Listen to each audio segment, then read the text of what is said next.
Hello everyone, welcome back. Today we're going to do another US dollar Ponzi scheme video. Okay, so I've already talked about this several times.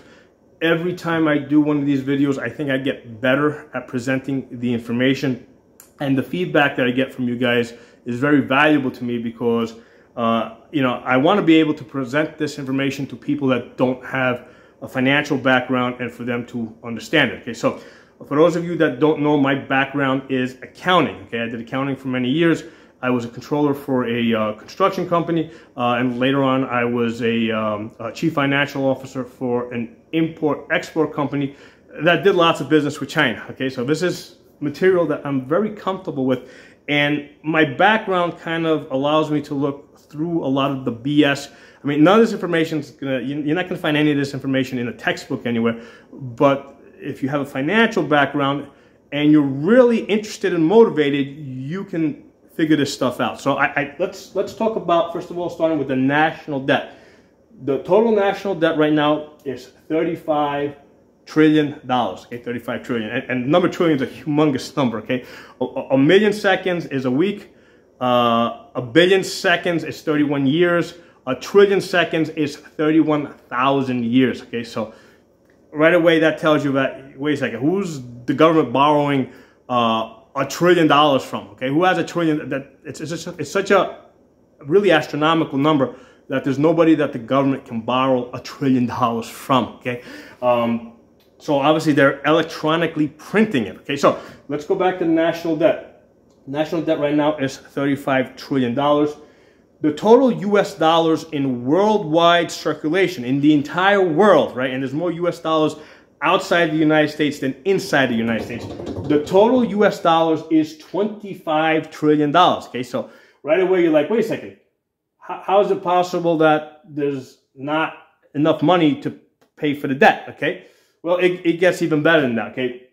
Because the total debt around the world that's in US dollars, right? The total world debt in US dollars, right, meaning that's been borrowed from banks in dollars around the world, okay, is $75 trillion, okay? So the problem here is not the $75 trillion and that there's only $25 trillion to pay for this debt, okay? Because that's how the system was designed. The reason why money has value, okay, is not the fifth grade answer where everybody says, oh, because everybody thinks it has value, okay? The reason why money has value is because at any given time, there's not enough money in the system to pay the debt, okay? So that's why money always has value. It's basically the carrot on the stick analogy. You got a carrot on the stick, and you're constantly running forward, try to catch that carrot. You're never going to catch that carrot, okay? So, I mean, that's how the system was designed. I mean, the way somebody else once put it, it's kind of like your car was designed to work on gasoline, okay? Our financial system, and most of the financial systems around the world, are designed to run on debt. It's neither bad nor good. It's just how it was designed, okay? So the problem with this system is not that there's only $25 trillion to pay a total $75 trillion of debt. The problem with this system is that the United States has 46%, right, of the total debt, US dollar debt in the world, okay? The way this Ponzi system was set up, and I'm going to explain in a minute in details how the Ponzi system exactly works. But the way this system was set up, in order to keep the Ponzi scheme going, somebody of equal value or equal size has to continually come into the system to keep it going, okay? So when the United States is 46% of the system, there's nobody big enough to come into the system and keep it going. So let's take a step back now and talk about how money is created, okay? Because money is not just created by the US government, okay? That's not how the system was designed. The system was designed so that people, corporations, could create money. So what happens is when you take a mortgage on your house or finance your car, or if you have a gold mine and you go and you dig up gold, right, and you bring that to the bank, or if you take a mortgage on your house, the bank takes that asset, right, and the banking rules allow them to create money locally, like at your local branch, okay? So they will either take the deed to your house, to the house that you're purchasing, or if you're getting, you know, whether let's say it's a credit line, they take the deed to your house, or if you're financing a car, they'll take the title to the car, or if you have a gold mine, they'll take possession of that gold, okay? And they use that asset to create money. So we have an asset-based system. Okay, so the problem here is like when not the problem, but the way this is designed is that when the bank creates the money, they don't create the interest. Okay, so if you take a $200,000 mortgage on a home, okay, you give the bank the deed, right? And based on that asset, the bank creates money to give to you, but you borrowed $200,000, you have to pay back $300,000. So you got to pay back an additional interest of, let's say, $100,000. Okay, so this is across the board. Everybody across the system is doing this. In this example, everybody's borrowing, let's say, $200,000. Everybody has to pay back $300,000. So where are the people going to get that extra money, right? That's the scenario that we have here, right? 25 trillion total cash, 75 trillion total debt. Okay, so the way it works is that the current generation of borrowers is depending on the next generation of borrowers next year coming in, right, and creating more money, right? So next year, the next generation is going to come in. They're going to put up houses as collateral, right, and what, you know, or cars or gold, whatever they got, right? They're going to put up assets as collateral, okay, and the bank's going to create more money, and now there's more money in the system. And that's, you know, you're going to do business with those people, right? So this system basically, it promotes business, you know, because you have to do business transactions in order to get the interest. You have to provide services to those people to get money from them that they've created so that you can pay back your interest, okay? So each generation of borrowers depends on the next generation of borrowers to come in, create more money so that the interest will exist in the system, money will exist in the system so people can pay back their interest, right? Their interest principal. They can pay back the total debt. So that's how the system is designed to work. And it's a great design because it allows the system to like slowly grow with the economy, with the population, you know, so it's a self-regulating system like that, okay? So the problem here, right, the problem is that when the government, because the government's part of this system too, when the government wants to create money, they don't put up an actual asset as collateral, okay? They just say, we're putting up debt. We're going to owe this money, okay? Basically, they're going to owe themselves money is what it comes down to. So the government doesn't have to put up collateral, so they are able to create an unlimited amount of money, okay? You're limited as to how much money you can create by the assets that you have to actually put up as collateral. The government is not limited, okay? The only thing that kind of limits them is what they call the debt ceiling, and they just keep raising that every year, okay? So that is how the government got to the point where they are 46%, okay, $35 trillion of the total US dollar debt in the world. So, you know, when the government was, let's say, a smaller percentage of this, okay, it was possible for the system to sustain itself, okay? So once it got over the $1 trillion, and we said 1 trillion seconds is 31,000 years, so people started realizing, wait a second, some funny business going on here, okay?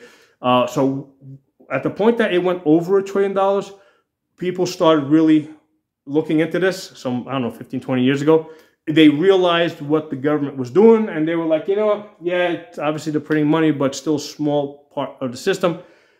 Now, when they're at the point of $35 trillion, and I think every 100 days right now, with the interest that's accumulating electronically on a computer, this debt goes up by $1 trillion every 100 days. So it's not going to take long before the national debt equals and then exceeds what the rest of the world owes in US dollars. Okay, so that's at this point everybody's looking at their system, and everybody knows that the government is printing money. That what they're doing is highly inflationary, and a lot of people are looking for for alternatives. And like there's the G7 nations, and there's the BRIC nations, which is an alternative international group. I think it's a total of 40 countries that are either part of it or trying to become part of it. And France was trying to become part of it, but they got rejected.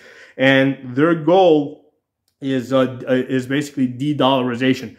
They want the United States dollar to stop being the currency on which the world trades. Okay, so so let's talk about U.S. power for a second. Okay, what made the United States a world superpower? Okay, so there's three things. Okay, I talked about this in a prior video in more detail.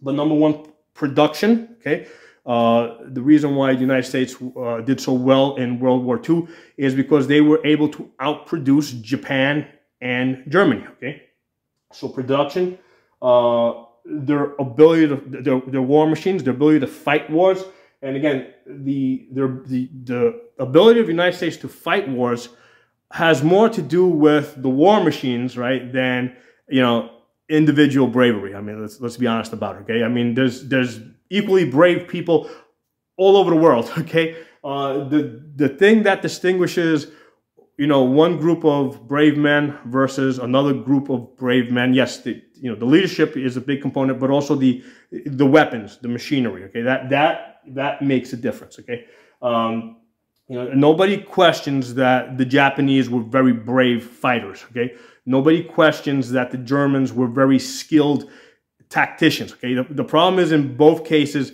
they ran out of resources. Okay.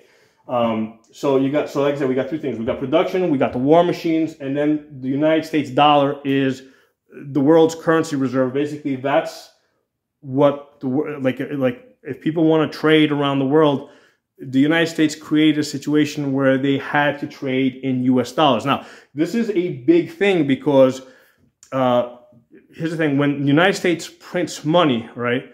That's a tax, okay? Because what they're doing is anytime the United States prints money, they're diluting the value of the existing money, right? Because remember, they're not putting up collateral; they're just printing money, okay? And they are, they're diluting the value of the existing money. So anytime they reduce your buying power, they have taxed you, okay? So the United States is able to do this around the world, right? Because everybody's been trading in U.S. dollars, right?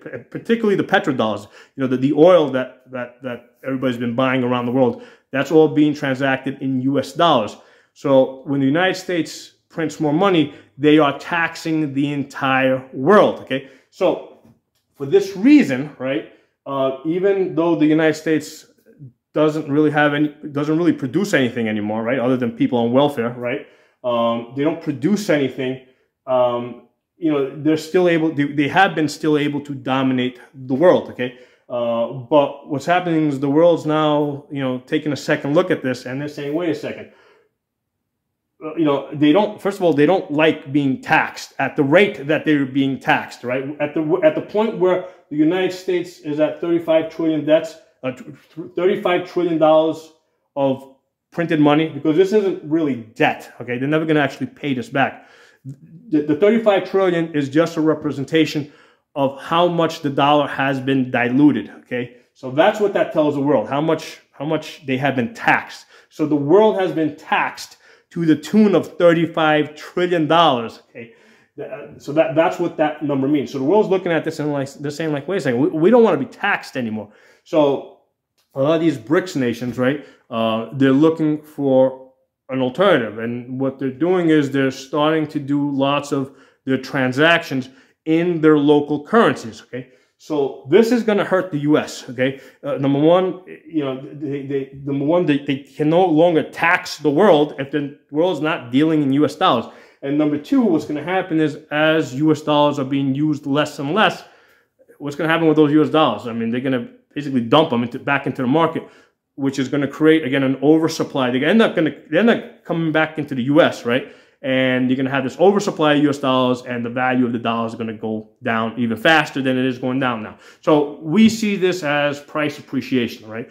So in reality, when you're looking at the price of gasoline or the price of food, the value of these things hasn't changed. There really isn't any scarcity or any shortage. So when you're seeing the price of these things going up, what's really happening is the value of your money is going down. Okay, so that's what we are seeing, and that's how we see this. Okay, so on the one hand, remember I said there's three things that made the U.S. a superpower. Number one, it's dominated the world with its dollar. Okay. Number two, at one point it had a lot of production capability. And just to look at the shipping industry, right now China makes 50% of all the ships in the world. Okay, compared to 0.13% of the United States makes. Okay, so not even 1%. The United States doesn't even make 1% of the world's ships. We make 0.13%. Okay, so if we were ever to have like a war against China, there's no way that we could produce the war machines or enough war machines to actually fight them. Okay, eventually the stuff that we have is going to get blown up. Okay, I mean that's just how it is in war, and we're not going to be able to replace them. So right now, so you might say, yeah, right, China's making 50% of the ships of the world, but they're all like whatever, cargo ships. Well, it's not that hard.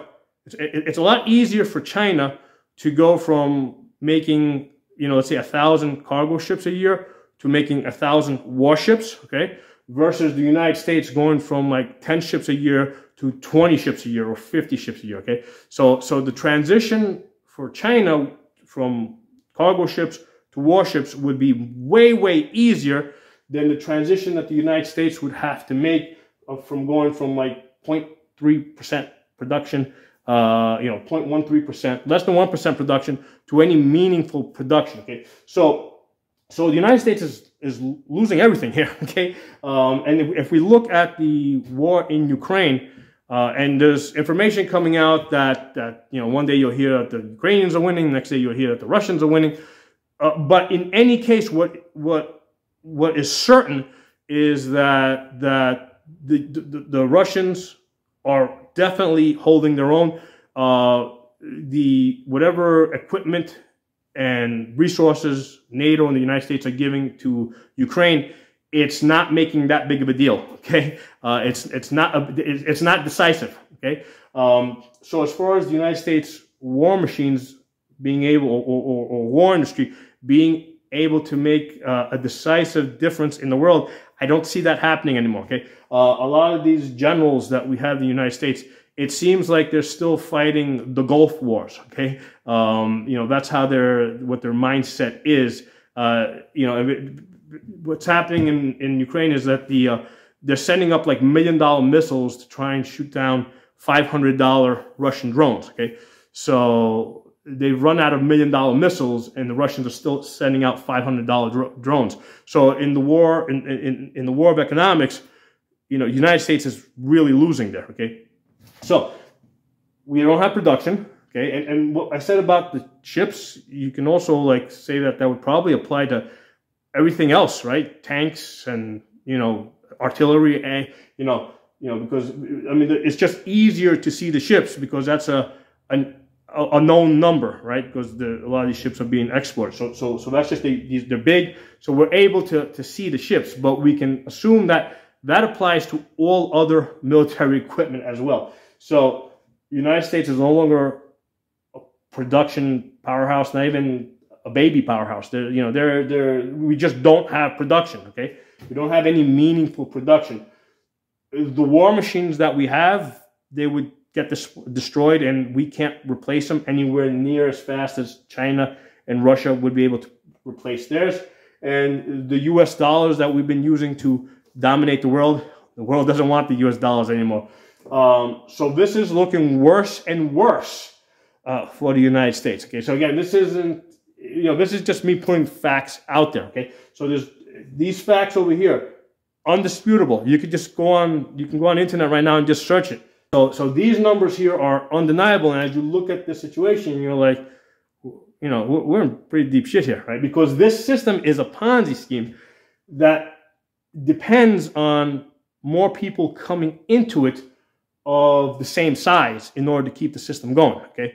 And at the point where the United States is like 35 trillion versus 75 trillion, at the point where the United States is 46% of the total U.S. debt in U.S. dollars, there's nobody in the world that's big enough to come in and continue this Ponzi scheme, right? I mean, it's just not going to happen. Now, one of the things that people a lot of times will say, well, what if we go back to a gold-based system? Okay. Well, first of all, when you're on a gold-based system, you're essentially on an asset-based system, which is what we have. Okay.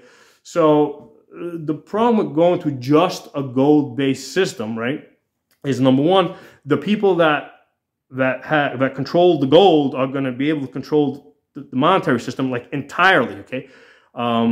So the gold mines, they're going to be able to, control how much gold do they want to mine and do they want to release it. And the way gold is mined is they mine for everything. Like they just dig up dirt basically in these huge quarries, and then they sort it out. Okay. So they'll sort out the iron, they'll sort out coal, they'll sort out, silver, they'll sort out uranium if they find it. So they just dig up and then it all gets sorted out.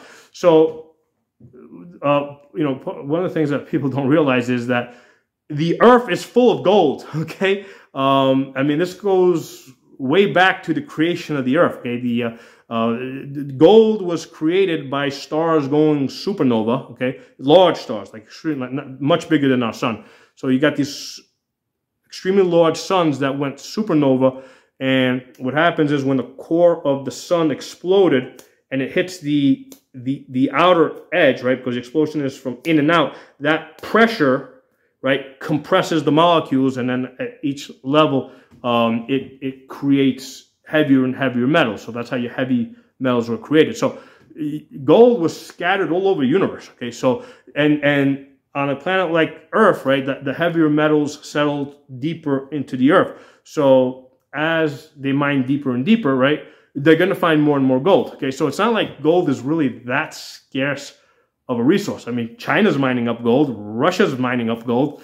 There's plenty of gold out there. Okay, now the other problem with a gold-based system is, number one, the government's, like, I think back in the 1930s, the U.S. government simply passed a law to confiscate all the gold. Okay, so for a while, I think there was a limit to how much gold you could own. So governments can do that. The United States has done that. Okay, so again, you don't control the gold. Okay, you can't mine it, and then they can pass laws to limit it. Now, even if you have, let's say you use that gold to create money, you still run into the same issues of, well, what's the ratio going to be?